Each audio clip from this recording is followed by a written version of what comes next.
name is Mary Grace Russell. I'm going to talk about which writing in this semester was my favorite, and it was definitely by far A Modest Proposal by Jonathan Swift. A Modest Proposal was kind of like a little bit different in the middle of all of the serious works that we had read. We had read a lot like Beowulf and Canterbury Tales and Shakespeare that were all pretty serious, and it was kind of analytical, and we kind of thought about what the author meant when he said that and things like that. Whereas A Modest Proposal was kind of like a breath of fresh air when in the middle of all of this serious stuff. So A Modest Proposal was very funny and enjoyable for me to read. I absolutely loved it. I laughed out loud several times when I was reading it, and kept telling my mom, "Listen to this, it was so funny." And so Jonathan Swift has a gift for satire. I mean, he's so talented in that satirical style of writing that he just made it really enjoyable to read. You just didn't want it to end.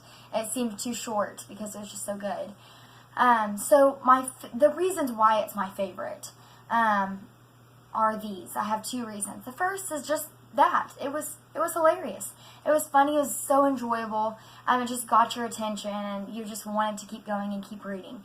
Secondly, it taught me a lesson, and it might be a lesson that Jonathan Swift didn't really intend to teach through this exact work, but he taught me that when God gives you a talent like his was that satirical style of writing, he's brilliant at writing satire.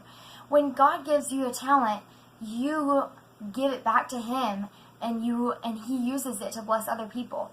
He supported the Irish poor people, and he helped them the way that he could. He used the talents and gifts that God had given him, so he used what he had to help them.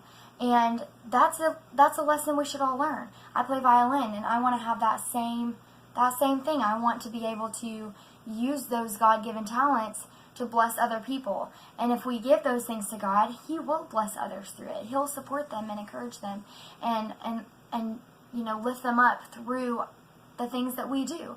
So when we give our talents, then it blesses others. And I learned that lesson from Jonathan Swift, just because he used what he had to support the Irish people that he truly cared about. It was an issue that he cared about, and he did what he could to fight for their cause and support them. So those are the reasons why I really loved A Modest Proposal, and so I appreciate you letting me be in your class, and I enjoy the class. So thank you.